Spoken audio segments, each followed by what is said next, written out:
Good morning. Thanks for tuning in. It's Elvire. I like to read the books of Conversations with God by Neale Donald Walsch. He started to write them, I think, in 1994, and I bought them all. Conversations with God 1, 2, 3, Friendship with God, and Communion with God. And I have not studied them then. I read a little bit, but I wasn't really ready for it.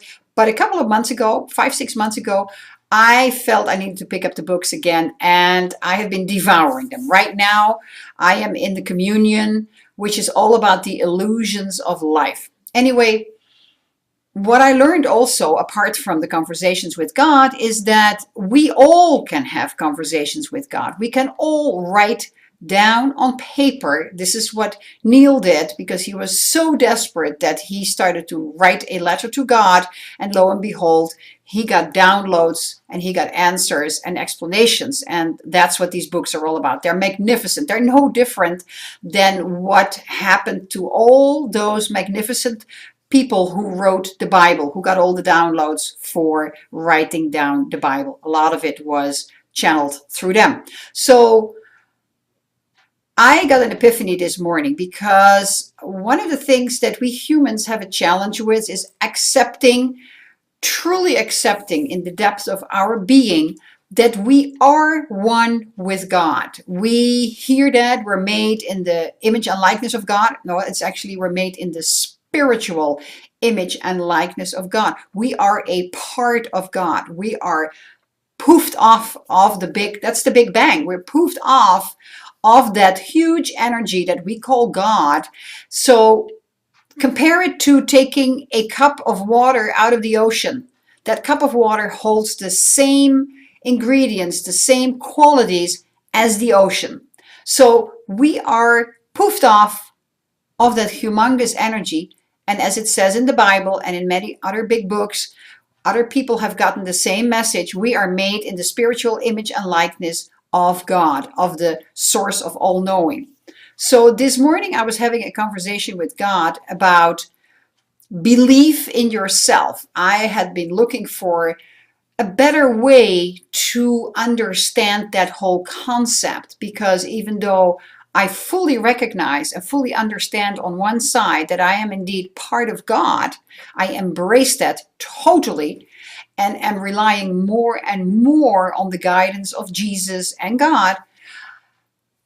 There is still some stuff that isn't really. So this morning I had my conversations with God and I said, I have still a little bit of a challenge with the self-belief. Anyway, what I wrote down, and it's always interesting when you write it down, when you read it back, you go like, did I really write that? That's the interesting part of starting to have your conversations with God. I've done it now for a couple of years, and it's fascinating. So I asked, how can I expand my belief in me? And then I wrote down, which is you, isn't it? Me and you, or me is you is me.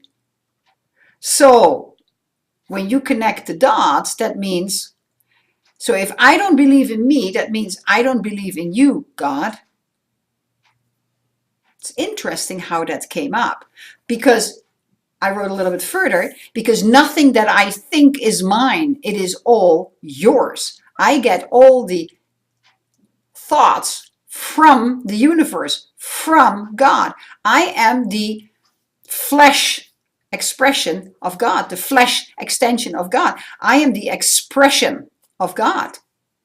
So in an analogy, in a picture that I got for myself, it's like I'm going in this revolving door into a department store, but I keep being in the revolving door. And after a couple of rounds, I just go out and I go like, well, there's nothing in the store because I can't even get in there. It's because I did not believe that I had truly that connection there. So instead of just going through the revolving door, I just go through it just, to get into the source, into the store of all knowledge, to truly believe in that's all there for me. So now the question is not how can I increase my belief in me alone, but it's also, how can I express this triumphantly? How can I do this in a way that I can help others, that I can show others the way as well to do it? I feel pretty good about this all. It's really like a breakthrough. It's like another chip in the puzzle. So I'm excited about it. I had to share it. That was it. You know, pick up the books, Conversations with God. You can't go wrong on that. You can buy them at Amazon.com for one single penny. You can get them from the library. Read one book. You may not completely understand it the first time. There are parts in there that I still don't understand, and I've read the books twice now already. I'm going back and start over again. Do that. And then when you say, like, you know what? I choose to change my life. Here's my call to action to you. Press the button below. Get in contact with me. Let me show you how you can create the life you desire to have. How wonderful that is.